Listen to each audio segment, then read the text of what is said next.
नमस्कार, मी अरविंद जोशी बोलतोय. सोलापूरच्या इतिहासामध्ये घडलेल्या एका चित्तथरारक नाटकाचा आपण आढावा घेणार आहोत आणि त्यातल्या काही घटनांचा विशेष उल्लेख करून आज आपल्याला त्या सगळ्या नाटकावर थोडा प्रकाश टाकायचा आहे.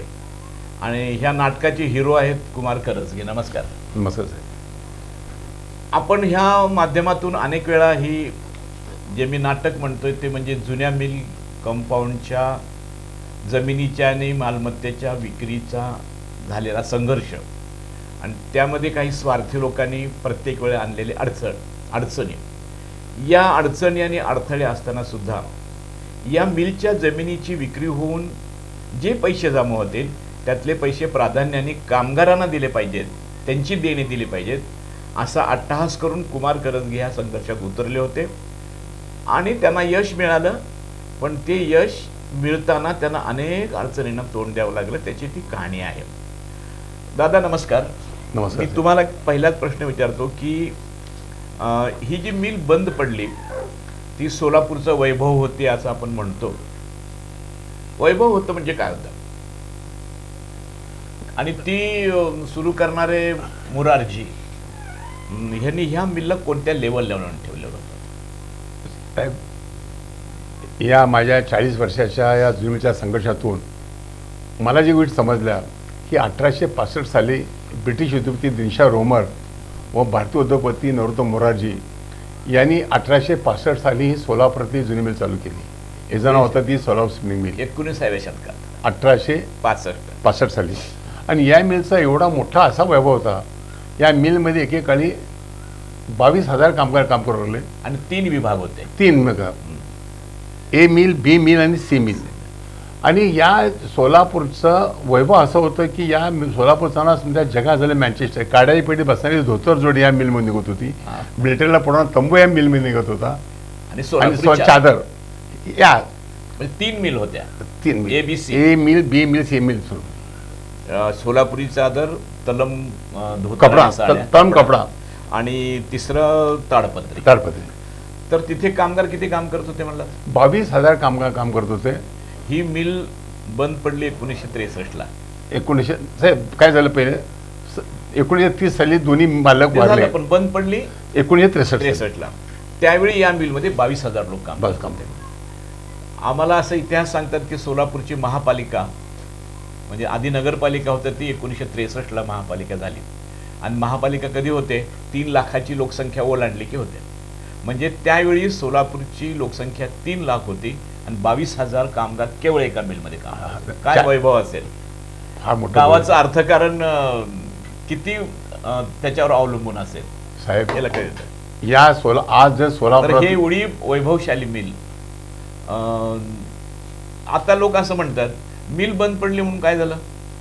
अनेक गिरण्या बंद पडलेल्या आहेत. मुंबईतल्या सगळ्या गिरण्या बंद पडल्या. सोलापूरची LV मिल बंद पडली, NG मिल बंद पडली. मग हीच बंद पडली, हिचं नवल काय?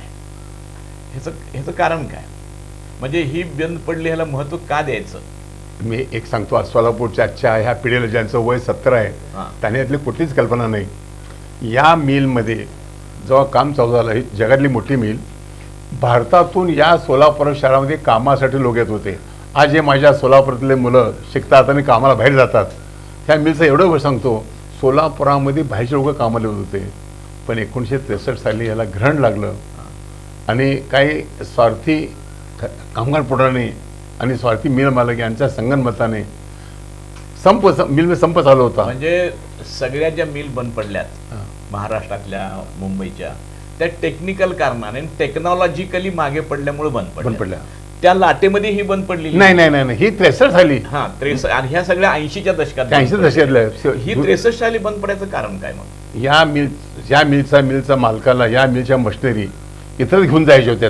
त्यांना दुर्बुद्धी सुचली. आणि त्याने काय केलं आयडिया त्या टायमाला मला वाटतं 19 साली महाराष्ट्राचे मुख्यमंत्री यशवंतराव चव्हाण होते. कामगार म्हणून त्याने मालकाचा पुतळा जाळून घेतला. स्वतः पुतळा जाळला. तो पुतळा जाळल्यामुळं आता माझी मिल झालेलं आहे, माझा पुतळा झाला, असा बहाणा केला. यशवंतराव चव्हाणने भरपूर प्रयत्न केले चालू करण्यासाठी, पण माझा सोलापूर मी आता पाय ठेवणार नाही. त्यामुळं त्या सोलाच वाईट झालं. म्हणजे मालकाच्या स्वार्थासाठी ही बिल बंद पडली. म्हणजे ह्या सगळ्या नाटकातला पहिला विलन कोण आहे? मालक, त्याचं मिरचा- नाव मुरारका. हा मुरारका, गंगाप्रसाद मुरारका. गंगाप्रसाद मुरारका हा पहिला विलन. हा विलन. आता बंद पडल्यानंतर त्याच्या मालमत्तेची विक्री होणार, त्याच्यावर कोणाचे देणे आहेत ते देणे आधी फेडणार त्यातल्या पैशातून. हे सगळं सुरू झालं. तुम्हाला ते कसं समजलं त्यातलं मी आणि सांगतो. तुम्हाला त्यात एवढा इंटरेस्ट का आला? मला काय सांगतो, आम्हाला मिल जागा देणे नाही. मी या जमिनीमध्ये काम करणाऱ्या एका कामगाराचा मुलगा आहे. आम्ही कामगार चाळीत राहत होतो. मिल बंद पडल्यानंतर ज्यात 500 घरांची चाळ आहे. आमचे घडी वडील, शेजारी पाजारी, आपला पैसा येईल हे प्रकरण मालकानं काय केलं, स्वार्थ किती असतो एकाच वाईट करायचं. प्रकरण कोर्टात गेलं आणि मालकांनी, पैसेवाले माणसं काय करू शकतात, या मिलच्या मालकांनी स्टेट गव्हर्नमेंट, सेंट्रल गव्हर्नमेंट बँकेला हाताशी धरून प्रकरण कोर्टात असताना कामगारांचे क्लेमच दाखल केले नाहीत. आणि प्रकरण काय सांगितलं, पुढार सोलापूरच्या पुढार राजकीय पुढार होते, कामगार पुढार होते. असं सांगितलं गेलं की प्रकरण न्यायपरिष्ठ आहे, त्यामुळे न्यायालयातून पण तुमचा पैसा तुमच्या म्हणजे ज्यावेळेस एखादी मिल दिवाळ्यात निघते, हां, त्याची मालमत्तेची हर्रास होते, लिलाव होतो. झाल्यानंतर त्यातून जे पैसे येतील हां, मग ते कुणाला द्यायचे असा प्रश्न आहे. हां, त्यावेळेस पहिल्यांदा बँकेचं देणं असतंय, बँकेचे पैसे देतात. नंतर केंद्र सरकारचं असते, ते केंद्र सरकार काढून घेतं. राज्य सरकार तसं राज्य सरकार काढून घेतं. त्यानंतर आणखीन गुंतवणूकदाराचे, विक्रेत्यांचे पैसे असतात ते काढतात. आणि शेवटी नंबर असतो कामगारांचा. म्हणजे हे सगळे पैसे देऊन जर शिल्लक राहिले तर कामगारांना.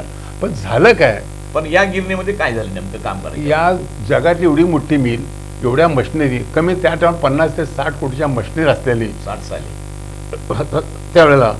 पण state government, central government, mill मालक यांच्या संगनमताने फक्त 60 लाख रुपयाला हा लिलाव झाला कोर्टाच्या, कोटेश्वर लोकांनी. आणि 60 लाखाला मशिनरी केल्यामुळं सरकारचे पूर्ण पैसे मिळाले नाहीत, बँकेचे पूर्ण पैसे मिळाले नाहीत. मग कामगारांचा क्लेम दाखल त्यांना कामगार पैसे मिळाले नाही. म्हणजे मशिनरीतून काही मिळालं नाही. आणि समजा मशिनरी मालकांनी दुसऱ्याहून आपले घेऊन गेलं आणि त्यांनी आपलेच हस्तक उभे केले. त्यांना कमी पैशात घ्यायला लावलं. केशवलाल लँड कंपनी, सांगतो ना साहेब, ते अस्तित्वात नव्हतीच. त्या औषध केशवलाल कंपनी तयार केली. त्या केशवलाल कंपनी 60 लाखाला सर्व मशिनरी घेतल्या आणि कोणी लिलाव बोललंच नाही, त्यांना 60 लाखात विकून टाकलं. सोलापूरच्या मला एक म्हणा, एवढं होत असताना सुद्धा सोलापूरच्या या कामगारांची वाताहत असताना एकानेही कामगारांच्या या कुटुंबाला चर्चा सुद्धा केली नाही, चर्चा केली नाही. हे सर्वच दुर्दैव नाही का? म्हणजे मशिनरीचे पैसे तर गेलेच. आता कामगारांची आशा उरली ती जागेवर. हा, जागेवरती. आता लोकांना सांगितलं तर आश्चर्य वाटेल, या जुन्या मिलची सोलापुरात 138 एकर जागा आहे. हिशोब केला तर त्याचं स्क्वेअर फूट काढले आणि त्याची किंमत जर केली, त्या काळात सुद्धा ती कमीत कमी 200 कोटी रुपयाची जमीन सगळी.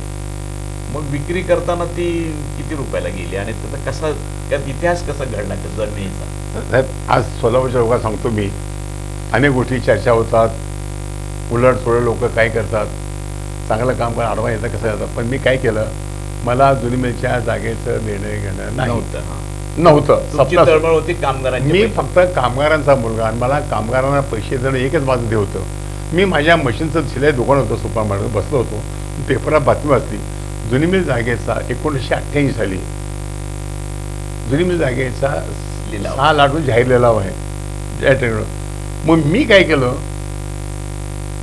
2 साली मी बंबाईला गेलो आणि कोर्ट कार्यालयात आम्हाला कोण तर चौकशी केली असता, आता मिल विकण्याचा कामगार केव्हा पैसे मिळते चौकशी.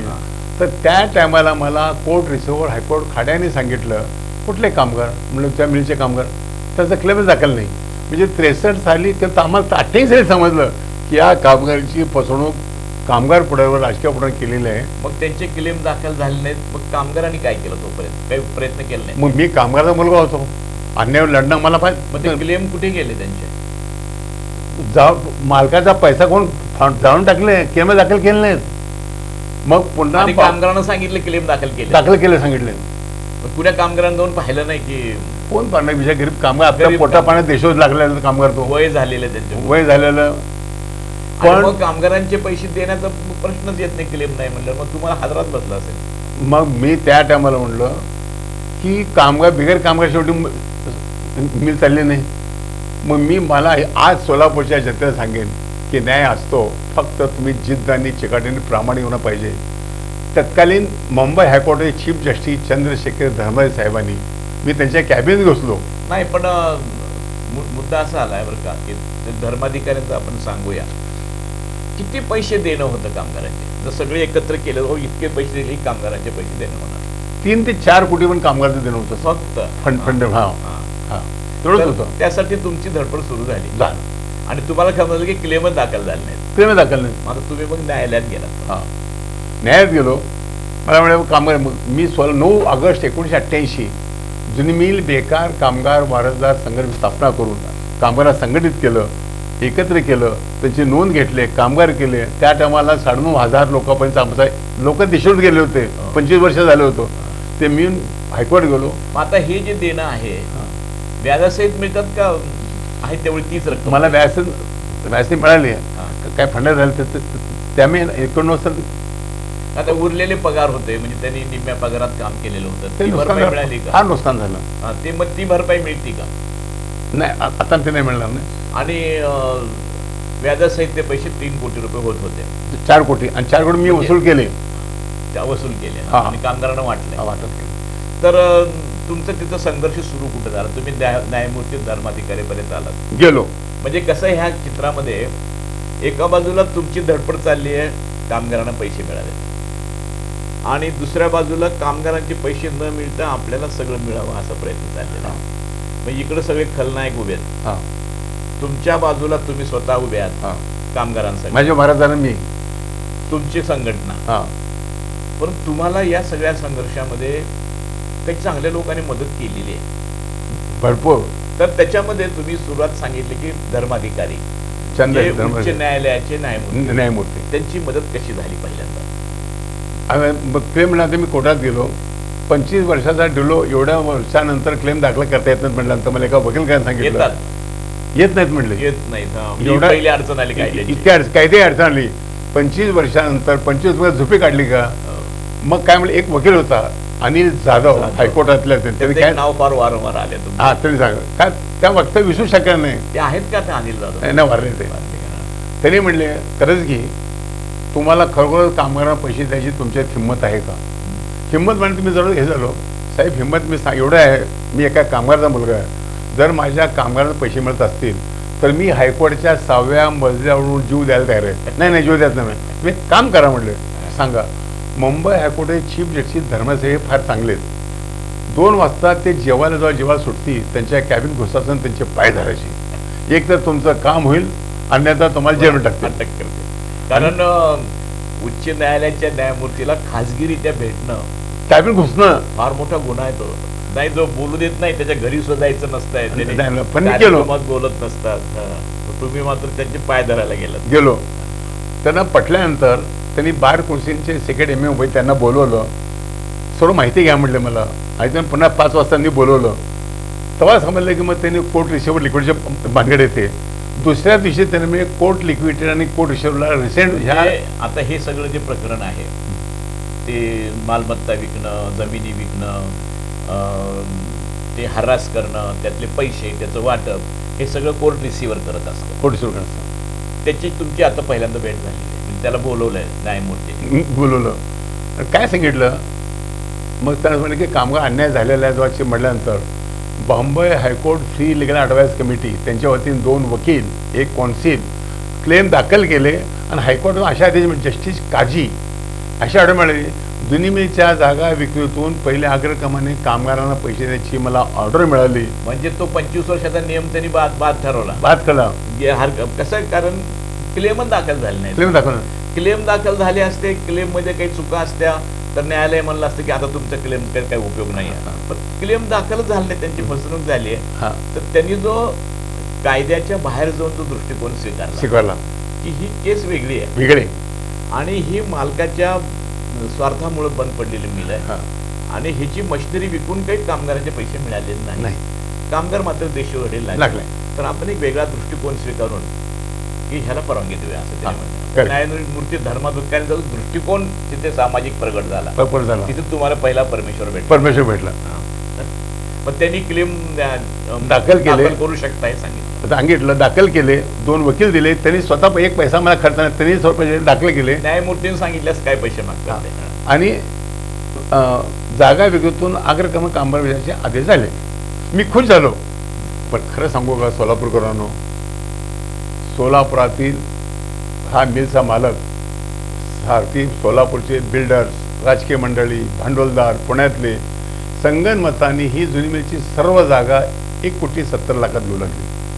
आणि त्यातून कामगारांना पैसे मिळणार नव्हते. नाही, पहिले ज्यांनी 63% दाखल त्यांचे 4-5 कोटी होते, आमचे कामगार 4 कोटी, म्हणजे 9-10 कोटी आल्याशिवाय तर कामगार पैसा मिळणार नाही. जोपर्यंत ही जमीन 10 कोटीला जात नाही तोपर्यंत कामगारांना पैसे मिळत नाही. आणि ह्यांचा प्रयत्न 1 कोटीत 15 कोटी घ्यायचा. इथे संघर्ष सुरू झाला.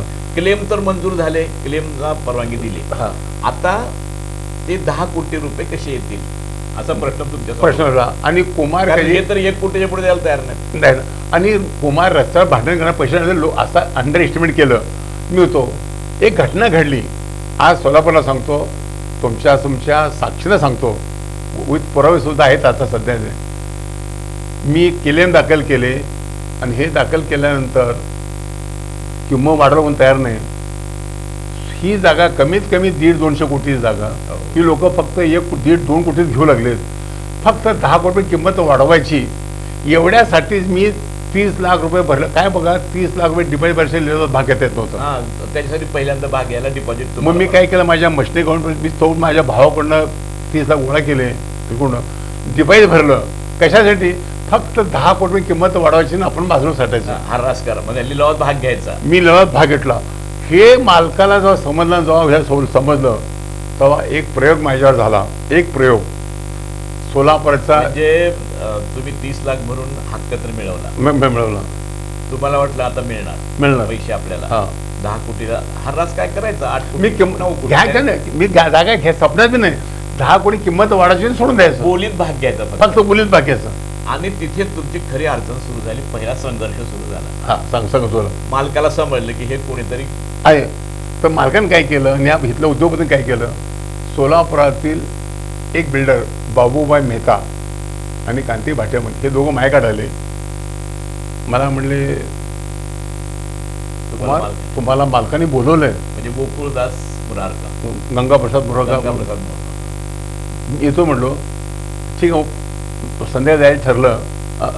उद्या जाऊ, दुसऱ्या त्याशी शनिवार होता, म्हणून सोमवार जाऊ म्हणला. मी बसल्यानंतर मी कामगारचे क्लेम दाखल केले, लिलावात भाग केल्यानंतर एक सांगतो, आज सोलापूरकडून डॉक्टर पद्माकर वळसंकर हे माझ्यासाठी देव मनुष्य, ते माझ्याकडे आले.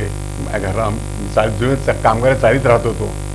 त्यांनी मला एक पुष्पगुच्छ दिला हातात. माझा मला म्हणले, सोलापुरातील तू एक असं काम केलंस. माझं आता हे केल्यानंतर मला एवढं हे वाटलं. मग त्यांना मी म्हणलं, डॉक्टर साहेब, की मोरारकाने मला बोलवलं उद्याच्याला, तुम्ही माझ्या संकट आलं तर बरं होईल. येतो म्हणले. आणि मी डॉक्टर वळसंकर, बाबूबा मेहतांकाने मी चौघं बॉम्बेला गेलो. मोरारकाच्या पहिली बार मी जुनी मिलच्या मालकाच्या घरात 29 नॅपिन्सी रोड गेल्यानंतर मालक बसले टॉपमध्ये, त्या एक 100 त्यावेळेचा 100 कोटीचा बंगला. गेल्यानंतर मालकाने मला काय विचारो, तुम हो क्या कर, तुम क्यों बैठने के लिए क्या लोगे? म्हटलं, मैं कुछ नहीं कर रहा हूँ, तुम जो कर रहे हो करने का नहीं. मालकाने मला 2 कोटी रुपये आणि 10 जुनी 10 एकर जमीन, मी फक्त गप्प बसायचं.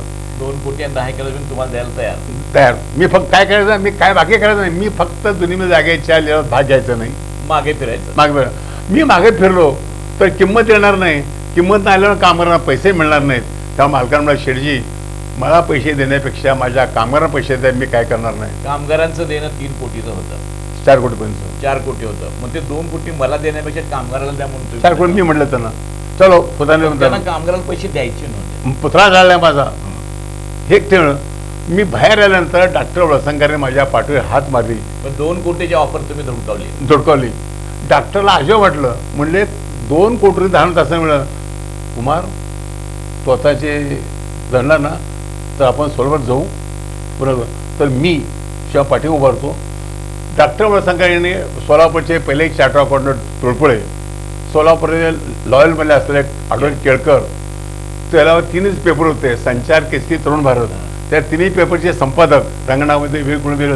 या समजा एकत्र करून माझ्या पाठीवर खंबीरपणे उभा केले. नाही, माझा एक तुम्हाला टेक्निकल प्रश्न आहे. तुम्ही धाडस केलं, तुमची थोडा वाईट शब्द वापरतो, तुमची अवकात काय होती? तुम्ही सगळ्याकडून भावाकडून पैसे उभे करून 30 लाखापर्यंत गेलात. हा आता तुमचा सामना आहे 100 कोटीची बंगला बांधणाऱ्या माणसाशी.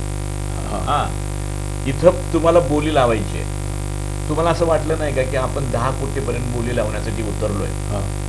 समजा आपण 6 कोटीची बोली लावली, आपल्या अपेक्षा समोरचा माणूस 7 कोटी म्हणेल, आपण 8 कोटी म्हणू, तो 9 कोटी म्हणेल, आपण 9.5 म्हणू, तो 10 कोटी म्हणेल, बस म्हणायचं. हा त्यांनी जर 6 कोटीला जर थांबला तर तुम्ही 6 कोटी कुठून आणणार? मी 6 कोटी ही जर जागा जर मिळते म्हटलं तर बँका तयार होते मला द्यायला. आता पुढे प्रश्न असा आला की ही तुम्ही हिंमत कशी केली की तुमच्याकडे तर एवढे पैसे नव्हते? मी हिंमत एकच, मग ते कुठून उभा करायचं? मला डॉक्टर काय म्हणले, कुमार तुम्हाला कामगार पैसे द्यायचे, मग कामगारांना पैशाबरोबर ही जुलमीची जागा जर सोलापूरातील सर्वसामान्य लोकांना 20 रुपये फुटांना आपण दिली तरी सुद्धा 10 फूट वाजता तुमचं काम होऊ शकतं म्हणले. 138 एकर जमीन 20 रुपये फूट त्याने विकली तर मी म्हटलं काय हरकत नाही म्हटलं ही जमीन आपण ताब्यात घेणार असं जाहीर करायचं नाही. पण मी डॉक्टर म्हणायचं की हे ते प्लॉट तुम्हाला विकतो. आज सांगतो तुम्हाला, आणि माझ्या अनेक मुलाखत झाल्या सोलापूर लोकांना जुलमीचा माझा तो माहित आहे, पण आज तुम्ही एक अशी मुलाखत घेऊन आलात माझी, एक रिअली सांगतो, या ज्या 9 लोकांना मी एक म्हटलं जुनी मी मला कामगारांना पैसा द्यायचा आहे, मला जागेचा लोभ नाही, मला जागेत काही इंटरेस्ट नाही. तुम्ही जर सर्व लोक माझ्या संगत येत असाल, नुसतं बाहेरनं पाठवू नको, तुम्ही यात येत असाल तर मी तयार आहे. ते सर्व लोक तयार झाले आणि 9 जणांची समिती स्थापन केली. 15 जण झाले. मग रिसोड वकील, कोर्सेट वकील असे. आणि म्हणजे मला काय म्हणायचं आहे की अशा संघर्षाच्या परिस्थितीमध्ये ही जमीन तर आपल्याला हिचा लोभ नाही, कामगारांचे पैसे देण्याचे, कामगारांचे पैसे देणं हा इथपर्यंत बोली लावण्यासाठी एक अभूतपूर्व प्रयोग तुम्ही केला की ही जमीन मी घेणार आहे आणि तुम्हाला 20 रुपये स्क्वेअर फुटाने देणार आहे, ते पैसे आधी भरा. मग लोकांनी कुमार कर्जगीकडे बघून पैसे भरलेले नाहीत, 9 जणांकडे बघून भरले. कुमार आयडिया इतकी चांगली होती की लोक त्याला म्हणजे लोकांनी मान्यता दिली त्याला. साहेब हे चांगलं होतं, अडचणीचं काम होत होतं. या आमच्या समजा प्रकरणामध्ये जुलमीच्या जागेच्या प्रकरण आज लोकांच्या जागा विलंब लागतो, अनेक गोष्टी जप झाल्या, अनेक ह्याच्या पाठी एकच कारण की मी जे 88 साली जागाची किंवा अडवम जे डिपॉझिट जी रक्कम भरली होती ते कोणत्या नावानं भरली होती? जुनी मिल बेकार कामगार वर्ग या नावानं भरली होती. जेव्हा हे 9 लोक आले त्यातले सर्व बुद्धिमान होते, कायदेतज्ञ होते, त्यांनी म्हणले की हे ती अनरजिस्टर्ड संस्था होती, रजिस्टर नाही.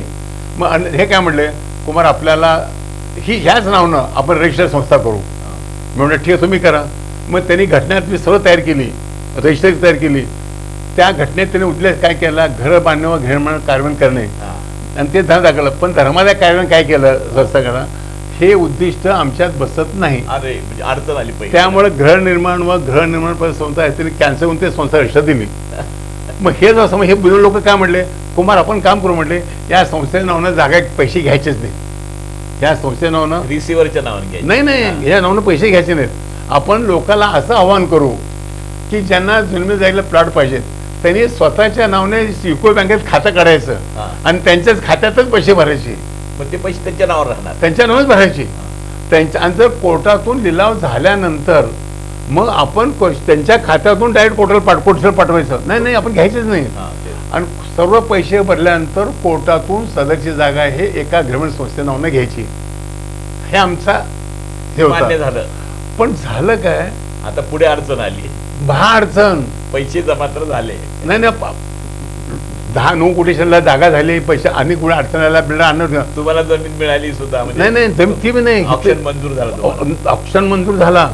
25% ह्या 782 लोकांनी त्यांच्या स्वतःच्या खात्यातून काय ह्या बिल्डर काय केलं, जी जुनीमीची जागा 2,40,00,000 मिळाली होती आम्हाला हा लॉट, तरी 5 कोटी गेला, आम्हाला 5 कोटी 10 लाखाला घ्यावा लागला. त्यामुळे काय केलं आम्ही 20 रुपये. मला एक विचारायचं की तुम्हाला मंजूर झाली ही 6 कोटीला, 9 कोटी शिकला मग त्यांनी पहिले 6,66,000 झाली, म्हणजे 25% रक्कम भरायच्या त्या वेळेला त्यांनी 5 कोटीची वाढवली. असं मंजूर झालं का त्यांचे 5 कोटी? कारण हा रस्ता संपला होता ना, झालं पण कोर्टामध्ये अंतिम मंजूर जेवढे काम केले नाही. अंतिम मंजुरीच्या वेळेस. हा, आणि ते 5 कोटी वर पैसे वाढले. त्यामुळे वाढले. त्यामुळे त्यामुळे पहिलं संकट आलं, आता पैसे कुठून? 20 रुपये फुटाऐवजी आम्ही लोकांना काय म्हटलं, 30 रुपये फुटाने ज्यांना तुम्ही जागा पाहिजे तर त्या जास्त पैशाची गरज आहे. तर ही जागा तुम्हाला 300-400 रुपये फूट होती इथं ह्या भागातली. 300-400 रुपये फुटी जागा 30 रुपये मिळतं म्हटल्यानंतर लोकांनी पैसे भरले आणि ते त्यांच्या नावाने भरायचे. त्यांच्या नावाने भरायचे होते. पण हे भरल्यानंतर या राजकीय बिल्डर ह्या लोकांनी महापालिकेचे दाते यांना हाताशी धरून जागेबद्दल गैरसमज निर्माण केला. पहिली अडचण आणली. त्यामुळे पैसे लोक पैसे दिले नाहीत. लोकांनी पैसे भरले होते जमीन मिळेल म्हणून, ते झालं नाही. तर सर्वात खलनायक कोणची माहिती आहे का, की आम्हाला बँका पैशाला ते तयार होत्या, पण जुनी मिल बेकार कामगार वाढ याच नावनं हे असल्यामुळं ही ट्रस्टचीच जागा आहे. हा जो जनतेत गैरसमज निर्माण झाला की ज्या ट्रस्टच्या नावानं जागाच घेतली नाही, ज्या ट्रस्टच्या घटनेमध्ये घर बांधणारी संस्था नाहीच आहे आजपर्यंत. यामुळे काय झालं की बँकेने काय म्हणलं आम्हाला की चॅरिटी कमिशन परमिशन पाहिजे. बडोदा बँक पहिल्यांदा समजा बँका तुम्हाला जुनी मिलच्या नाही तर आमचा व्यवहार तेव्हाच झाला असता आणि तेव्हा केलं असतं, पण फक्त नावातला फरक आणि घर म्हणून संस्था त्यावेळेस धर्माच्या संस्था त्या संस्थेच्या घटनेमध्ये घर बांधण्याचा उद्देश नसल्यामुळे त्यामुळं ग्रहण त्या चॅरिटी संस्थेनं आम्हाला मान्यता दिली नाही, पत्र दिलं नाही, आणि पत्र दिलं नसल्यामुळे बँकेचं कर्ज मिळालं नाही, त्यामुळे पैसे जप्त झाले. तुमचे पैसे जप्त झाले आणि लोकांनी आता नोंदणी बंद केली. ते पैशाचा स्रोतही संपला.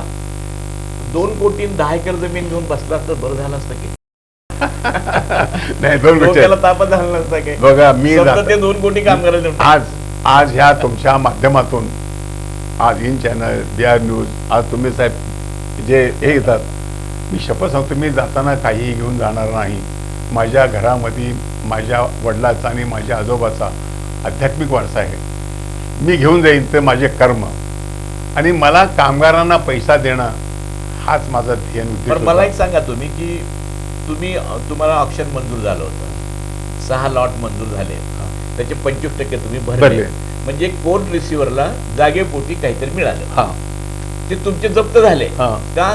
तुम्ही वाढीव रक्कम द्यायला ती मुदत 3 महिन्याची दिली होती तुम्हाला, 1 वर्ष मुदत दिली. ऐका, कोर्ट एवढा आमच्या मेहरबान होतं, वाढवून दिली मुदत 5-6 वेळा. फक्त 50 लाख रुपये भरा तुम्हाला जागा देतो म्हणत होते, पण ज्या जागेचे पैसे भरले लोक एवढा गैरसमज झाला एकाने त्यांच्या अर्धवट भरले पैसे भरले नाहीत, लोकांना डिस्टर्ब केलं. म्हणजे तुमचा हेतू सफल होऊ नये म्हणून डावपेच तुमच्या विरुद्ध कसे चाललेत बघा. आता ते 2 कोटी कामगारांचे तर दिलेत, ते जप्त झालेले पैसे मी काय केलो आता तुम्हाला ते पहिल्यांदा तुम्ही तुमचं काम करून टाकलं. जप्त झालेले पैसे होते. ऐका, मी काय न्यायमूर्तीला सांगायला लावलं, केस दाखल केली, कसले का पैसे आले, पैसे आले जस्टिस धनुका. आता समजा तुम्ही मुदत वाढ दिलेले पैसे पूर्ण 75% भरले नाहीत तर ते पैसे रिसिव्हरला मिळालेच ना, आलेच, देऊन टाका कामगार वाटा. आणि ते कामगार वाटप केले, ते कुणी केला निर्णय काळजीने केला न्यायमूर्ती जस्टिस धनुकाने किती क्रांतिकारक निर्णय घेतला. अजून हा वाद मिटलाच नाहीये, त्यामुळे अजून पैसे देणं शक्य नाही असं काहीच म्हणलं नाही, काहीच नाही. जप्त काम 2.5 कोटी आले कामगारांना, तुमचं काम संपलं. आता तुम्हाला ते जप्त करून चालणार नव्हतं, तुम्हाला 75% रक्कम उभी करायची होती. काय झालं माहिती का, मग ते तुम्ही उभी कशी? नाही, मी सांगू का, मी ते कामगारांना पैसे वाटप केल्यानंतर आमचे डॉक्टर वळसंकर, तोडपुळे, आडोई केळकर यांच्या डोळ्यानं पाणी आलो. त्यांच्याकडे बघून या लोकांनी पैसे भरले होते आणि यांचा पैसा सगळं थांबायची पाळी आली, यांचा पैसा जप्त झाला. त्यामुळे आमच्या आयुष्यामध्ये असे वेळ आम्हाला कधी असं वाटलं होतं, डिस्क्रेडिट झालं तर तेव्हा मी त्यांना एक वचन दिलं, डॉक्टर साहेब, तोडपुळे साहेब, केळकर साहेब, मी आज वचन देतो, मी या कोर्टाची संघर्ष करेन. एक तर या ज्या लोकांचे पैसे जप्त झालेत, एक तर त्यांचा पैसा त्यांना परत मिळून देईल अथवा देईल म्हणून देईल. मी माझ्या कामगारांना एकत्र केलं, कामगारांना पैसा मिळाला होता. जुनी मिलच्या गेट समोर सत्याग्रह चालू केला, 10 वर्ष सत्याग्रह केला. 10 वर्ष हे भारताच्या इतिहासातली घटना आहे. आणि त्या 10 वर्षाच्या संघर्षातून तुम्हाला 10 वर्ष मुदत वाढ मिळत गेली का 75% रक्कम भरायला? ऐका ना, मग 96 साली मी कोर्टात कायदा आहे, कायदा आपला भारतीय कायद्यामध्ये एक डॉक्टर बाबासाहेब आंबेडकर अशा घटना तयार करून ठेवलेत. अन्य कोण होतात तर त्यांना रस्ता आहेच. आम्ही company application, notice of motion आणि चेंबर समन्स या 3 याचिका मी हायकोर्टात दाखल केल्या होत्या. मग 1996 साली हायकोर्टाचे चीफ जस्टिस, त्यावेळेस चीफ जस्टिस PD देसाई आणि PB सावंत या खंडपीठाचं आमची याची गेली. त्यांनी आम्ही म्हणले मला एक सावकार एक शरम होता आला, सावकाराला पैसे देतो माझ्याने, पैशासाठी गुंतलतोय त्यातून व्याजाने बँक कोणत्या तयार नाही, सावकार प्रचंड व्याजाने. म्हणजे तुम्ही एक मोठी जोखीम घेतली, 5 कोटी रुपये रक्कम व्याजाने, खाजगी व्याज 4 कोटी रक्कम 12 कोटी रुपये द्यायची याच्यावर व्याजाने घेतली मी. ह्या लोकांना कोणाला माहित नाही. मी रक्कम 4 आज माझ्या रायटिंग मध्ये आहे आणि व्याजासहित 12 कोटी 12 कोटी द्यायचे. कशातून द्यायचं? पण ह्या लोकांना मला ह्यांचा जागा त्याचे एवढे स्वप्न होतो. पण काय झालं सांगू का, ज्या लोकांसाठी मी 12 वर्ष संघर्ष केला, कुणाच्याही पैसे बिलनावर केलं, पण ह्या लोकांचं मी ह्या लोकांना देत नाही. आज आमचा वाद चाललेला आहे. मी ह्या कुठलाही माझ्या पैसे भरलेल्या कुठल्याही लोकांना दोष देत नाही. ज्या लोकांना ह्या जमिनी पाहिजे होत्या त्या लोकांनी शरद मोथा आणि सुनील मंत्री ज्या बिल्डरने डेव्हलपर दिल्या होत्या त्यांना हाताशी धरून महापालिका हाताशी धरून खोटे डॉक्युमेंट्स तयार करून एवढंच काम केलं की प्रचंड केलं. आणि ह्या सर्व अडचणी बात करत आज सांगतो, म्हणतात ना काही काही गोष्टी त्रास झाल्याशिवाय कशा फळ मिळत नाही. मला खोट्या केसमध्ये अडकवलं. पोलीस कमिशनर, आता एक मुद्दा आलाय तो पोलीस कमिशनरचा पुढे आला. मध्ये एक प्रकरण आलंय असं की खोटा चेक दिल्याची एक तुमच्यावर केस दाखल झाली. त्यात तुम्हाला अटक, कुठल्या तरी बँकेने चेक देऊन पुन्हा आम्ही पैसे देणार नाही असं सांगितलं. एका युको बँकेने नाही युको बँक इंडस्ट्रियल बँक होती, त्या बँकेने पैसे दिले, पण त्या पैसे द्यायला ह्या सगळ्या भानगडीमध्ये कुणीतरी प्रॉमिस करते पैसे द्यायचे, त्यांच्यावर दबाव येतो आणि ते नकार देत. हो एवढे कशाला. मला हाऊसिंग कॉर्पोरेशन दिल्ली इथून 100 कोटी लोन सँक्शन झालं. ह्या एवढ्या जागेला 100 कोटी आम्हाला बांधायला. हा पण बांधायचं, पण काही राजकीय लोकांना दबाव टाकला, ते मला कुठलाही पैसा मिळू शकला नाही. Canara bank, bank of Baroda, सर्व बँका तयार होत्या, पण मला ऐन टाइमला एवढंच नाही, बँकेनी इंडियन बँकेनी हायकोर्ट सांगितलं मी पैसे देतोय, त्या बँकेत थांबवलं. पण मला काय म्हणायचं आहे की आता कथाना कुठपर्यंत झालं बघा. तुमची 25% रक्कम जप्त झाली, 75% पूर्ण भरल्याशिवाय जमीन तुम्हाला मिळणार नाही. तर ही 75% रक्कम तुम्ही कशी उभी केली? तेच ना, सावकार व्याजाने घेतली. हा. आणि मी आता 30 कोटीपर्यंत व्याज भरलोय. जरी मी जागे पैसे भरणार तुम्हाला सांगेन की ह्या सर्व करण्यासाठी 30 कोटी मी भरलं. पण आज तुम्हाला सांगतो, मी डॉक्टर बसवण्यावर 1% व्याजाचा अथवा कोर्ट खाचा पैसा या लोकांनी घेतला नाही. त्यांना काही त्रास दिला. आणि ज्या किमती आज तुम्हाला सांगतो, या तुमच्या चॅनलच्या माध्यमातून मी जुन्याच्या जागासाठी पैसे गुंतवले होते, त्यांना मी वचनपूर्वक सांगतो, तुमच्या साक्षी होतो, तुम्ही त्यांच्या प्रतिनिधी तुम्ही करा. ज्या किमतीत कोर्टातून जागा आलेली आहे, व्याज सोडून, व्याज नकोच आहे, ज्या किमती जागा आल्या त्या किमतीतच मी आज तुम्हाला देण्यास तयार होतो. पण कुठला अभ्यास न करता उलटो सोटो विचार करा. कारण ती जमीन 10 कोटीला गेली, म्हणजे कोर्टाकडून 10 कोटी मिळाले. आता 138 एकरची जागा आम्हाला ती, मी म्हणतो ना, आता सांगितलं अति आमच्या जुन्या जागाचे पैसे भरले अति हुशार बुद्धिमान माणसं आहेत. मी त्यांना काय सांगतो, तुमच्या माध्यमाच्या तुमचा वकील, तुमचा आर्किटेक्चर, तुमचा इंजिनियर आणि तुमचा CA सर्व मी कागदपत्र देतो, त्याचा अभ्यास करायचा. ज्या किमतीत जागा आलेल्या आहेत त्या किमतीत तुम्ही आज बी घेऊन टाकायचं, माझा अपोज नाही. व्याजाचं भुर्दंड मी सहन करेन. पण ज्या किमतीत जागा त्या किमतीत घेऊन जायचं, तुमचा वाद राहणार नाही. पण दुसऱ्या लोकांनी यांना बळी पडून कुमार कर्जे विरोधात खोट्या बदनामी कशा करायच्या. पण मला सांगू एक दैवी ताकद की या त्रासामुळं मी जे संघर्ष केला त्यामुळं माझा सर्च अमेरिकन घेतला.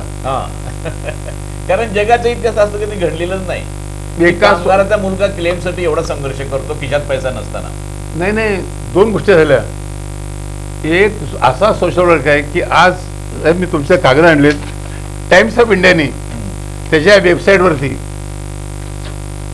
Mill workers in Solapur win PF battle after 35 years. Yes, Solapur 35 वर्षानंतर मिल वर्करचे देणे म्हणजे PF. नाही ही भारतात इथाची पहिली घटना आहे, महाराष्ट्रातली पहिली घटना आहे. 35 वर्षानंतर कोर्टावरती केस, सेशनावरती केस दाखल केली मी केंद्र सरकारवर, त्याचे पैसे पण दिले. हे झाले 9,000 वर्कर्स. 9,000. हे एवढं झाल्यानंतर माझा सर्च अमेरिकन घेतला आणि मला अमेरिकन सोशल वर्क हे माहिती दाखवा सर्टिफिकेट ऑफ पब्लिक बघा. आणि म्हणजे काय माहिती का की मी आता हे मागचा हे मी हे पान. माझी दुसरी मुलाखत आहे ही कुमारदादांची. ह्याचं महत्त्व लोकांना कळायला पाहिजे, कारण असं जगात कुठं घडलेलं नाही आहे. कामगाराचा मुलगा खिशात दमडा नसताना सुद्धा आपल्या वडिलाचे आणि आजोबाचे क्लेम दाखल करून हायकोर्टात जाऊन भांडतो आणि कुणाशी सामना करतोय. करोडो रुपये ब्लॅकचे खिशात घेऊन समोर तुम्हाला बर्बाद करायला उभे आहेत. अशा वेळी असा संघर्ष करून ती जागा ताब्यात घेऊन त्याचा लिलाव जिंकून सामान्य माणसाला त्यातून पैसे देऊन हाऊसिंग सोसायटी उभे करून लोकांचं ऋण फेडतं. समाजाचं आपण देणं लागतं म्हणजे हेच देणं लागतं, हे असं फेडायची पद्धत आहे. त्याची दखल घेऊन अमेरिकेच्या विद्यापीठाने मला डॉक्टरेट दिलेली आहे. सोशल डायट मला भारतातल्या कोणाच युनिव्हर्सिटीने दिलेलं नाही बरं का. ती अमेरिकेतल्या चौथी शिकल्या माणसाला आम्ही डॉक्टर एज्युकेशन डॉक्टर देतो. हा, चौथी पास झालेल्या माणसाला Kumardada Karjagi received doctorate degree in social work and education by California Public University USA 15 April 2023. म्हणजे अमेरिकेतल्या कॅलिफोर्निया पब्लिक युनिव्हर्सिटीनी हे जे सगळं आपण नाटक ऐकायला लागलो ना, हे सगळं केल्याबद्दल त्यांना सोशल वर्क आणि एज्युकेशन मधील डॉक्टरेट बनलेली मानद.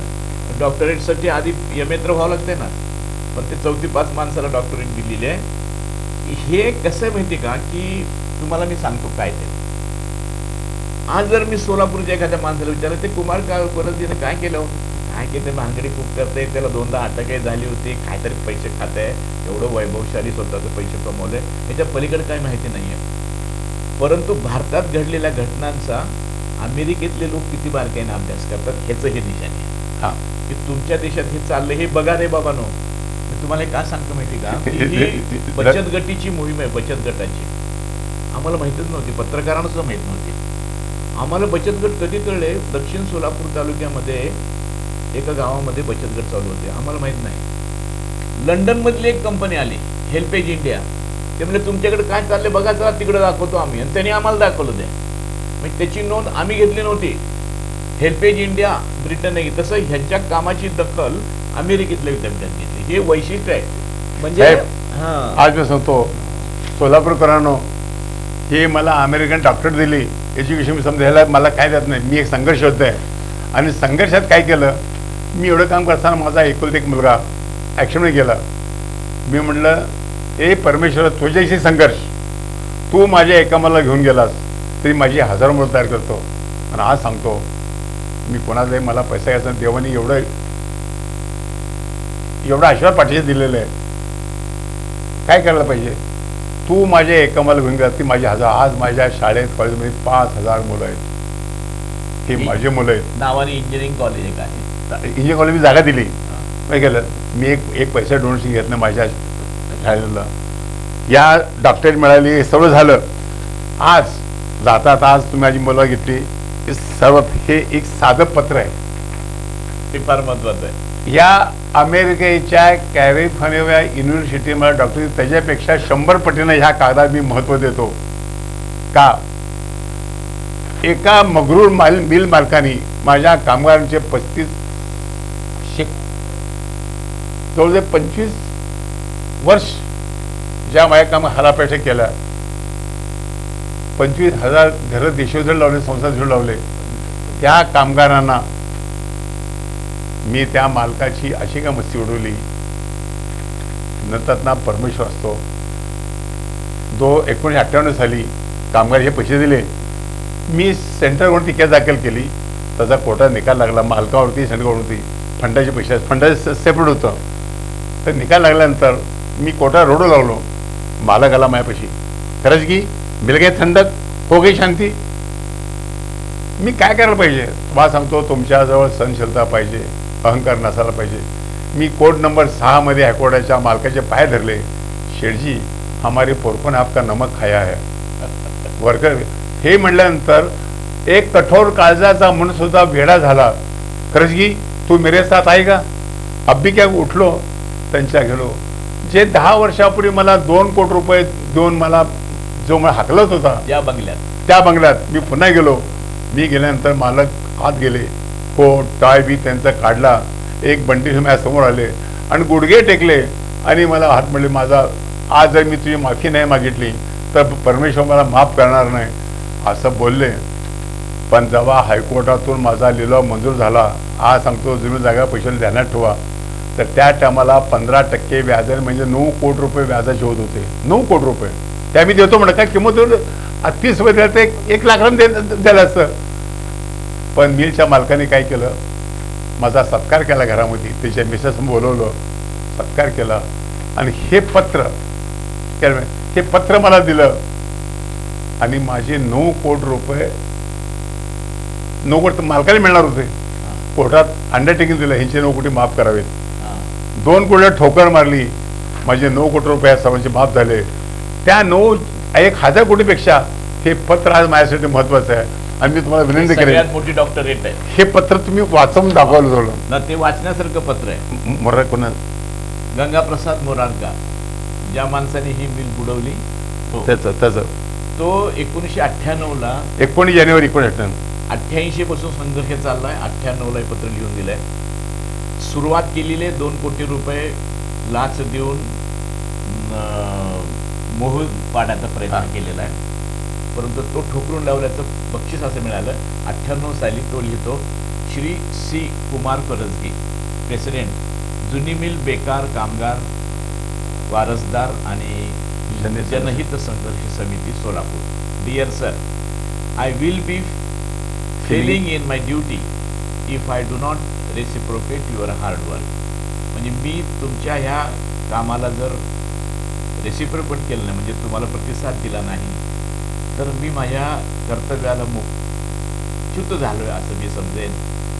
And dedication of duty towards my mill, माझ्या मिल वर्करसाठी तुम्ही जे कर्तव्य केलेले आहे, कोणत्या सोलापूर स्विंग अँड विविंग मिलमधल्या, त्यांच्यासाठी तुम्ही जे केलेलं आहे त्या सगळ्याला जी त्याचा परतफेड करण्यासाठी मी जर काही प्रयत्न केले नाही तर मी कर्तव्यच्युती केली असं होईल. It is sheer by your work and dedication towards duty you are able to secure payment to mill worker after prolong litigation and legal tangle. प्रचंड कोर्टबाजी आणि न्यायालयाशी झगडा देऊन तुम्ही दीर्घकाळ जे समर्पण भावनेने जे काम केलेलं आहे, माझ्या मिल वर्करसाठी तुम्ही काम केलेलं आहे. फॉर अप्रॉक्सिमेटली 35 इयर्स, 35 वर्ष तुम्ही संघर्ष केला आहे. I hope in future also you will undertake the work with dedication of duty. मी अशी अपेक्षा करतो तुम्ही जे हे ग्रेट काम केलेलं आहे ते भविष्य काळात सुद्धा अशाच प्रकारे समर्पण भावनेने आणि कर्तव्य भावनेने तुम्ही करत राहा, so that A impossible matter can be sort out. की तुमचं काम असं आहे की जी गोष्ट जी समस्या सुटूच शकते नसते, impossible matter can be sort out, ते सोडवता येऊ शकतं. I wish you and all my worker the great success in future in their respective lives. माझ्या कामगारांना मी शुभेच्छा देतो. आता तुम्ही हे पत्र तोच मालक देतोय जो 2 कोटी रुपये फोडायचा प्रयत्न करत होता आणि त्यांना देणं असलेले जे 9 कोटीचं व्याज होते माफ करून टाकलेले. तुम्हाला मी आता हे पत्राचा अर्थ मला वाटतं की बहुतेक लोकांना समजला आहे, परंतु ह्याच्यामधलं एक वाक्य फार महत्वाचं आहे. काय वाक्य आहे की impossible matter can be sort out. जो प्रश्न सुटणं इम्पॉसिबल अशक्य वाटतं ते सॉर्ट आउट करण्यासाठी तुम्ही डेडिकेशन म्हणजे समर्पण केलेलं आहे. हे इम्पॉसिबल मॅटर सॉर्ट आउट करणे म्हणजे न सुटणारे प्रश्न सोडवणे. या वाक्याचा अर्थ आहे ना, तुम्हाला आम्हाला समजला नाही, समजणारही नाही. फक्त एका माणसाला समजला, त्या माणसाचं नाव शरद पवार. त्यांनी लक्षात आलं की कुमारदादा कामगारांचे पैसे देण्यात वाकबगार झालेला संघर्ष करण्यात. मग आपल्या सोलापूरमध्ये आणखी एका मिलचा प्रॉब्लेम होता, मिलचा. त्यांनी सांगितलं कुमार करजगीला बोलवा, इम्पॉसिबल मॅटर सॉर्ट करणारा माणूस आहे, ह्याला जबाबदारी दिली आणि ह्यांनी एलव्ही मिल्सच्या सुद्धा लोकांचा प्रॉव्हिडंट फंड मिळवून दिलेला आहे. त्यांना पेन्शन चालू करून दिलं, पेन्शन चालू करून दिलंय. हे मिलच्या कामगारांना कधी पेन्शन मिळत नव्हता. माझ्या दृष्टीने ही खरी पीएचडी आहे. ही तर आहेच आहे, पण ही मालकाने लिहून देणं हे माझ्यासाठी फार, हे प्रेम करून लावा घरात तुम्ही आणि लोकांना दाखवा. घरात नाही, हे माझ्या हृदयात आहे. अभिनंदन आहे तुमचं. खरंच मी हे पुस्तक दुसऱ्यांदा वाचलं मी, यातले जे काही छक्केपंजे तुमच्याशी खेळले गेलेत ते आपण अजून सांगितलेत नाही, ते लोकांना समजणार सुद्धा नाहीयेत, पण ते त्या प्रत्येक क्षणाला इतकी अडचण आलेली आहे, नको हे भानगड आता आपण काहीच करू नये असं वाटावं. पण असं निराश न होता प्रत्येक गोष्टीला त्यांनी मार्ग काढलेला आहे आणि तो सोपा मार्ग नाही आहे. तो प्रत्येक ठिकाणी कोटी कोटी रुपयाचा प्रश्न निर्माण झाला आणि एका कंगाल माणसाने हे केलेलं आहे. त्याबद्दल आपण सोलापूरमध्ये, माझं फक्त म्हणणं आहे की सोलापूरमध्ये काय घडतंय सोलापूर लोकांना माहित नसतं. सोलापूरच्या एका माणसाला अमेरिकेत पीईटी दिली आहे हे तर कुणालाच माहित नसेल माझ्या मनात. पण ती कशाकरता दिली हे सुद्धा आपण समजून घ्यायचं, समजून घ्यावं. मला जे 10 वर्ष माझ्या कामगारांनी माझ्यासोबत 10 सत्याग्रह केलेलं आहे, मी या जागेवरून काम केलं. हो. ज्यांची जागा काय प्लॉट आहे 100-150 लोक राहिलेत, त्यांचे प्लॉट दिले की माझ्यापाशी 25 ते 30 कोटी जागा शिल्लक राहिलेली आहे. आज तुमच्या चॅनलच्या सांगतो, मी माझ्या त्या काम जे 12,000 बसले होते ते सर्व मारलेले आहेत, पण मी त्यांना शब्द दिला होता जुनी मिलच्या जागेचं काम झालं की यातले तुम्हाला फुकट देतो, ती सर्व जागा मी या कामगारांना फुकट देऊन टाकणार आहे. तुम्ही सांगू वचन बोल सांगतो. हे खरं डेडिकेशन आहे आणि आपण थांबूया. दादाने सुद्धा आपल्याला त्यासाठी वेळ दिलेला आहे, त्याबद्दल त्यांना आपण धन्यवाद देऊया.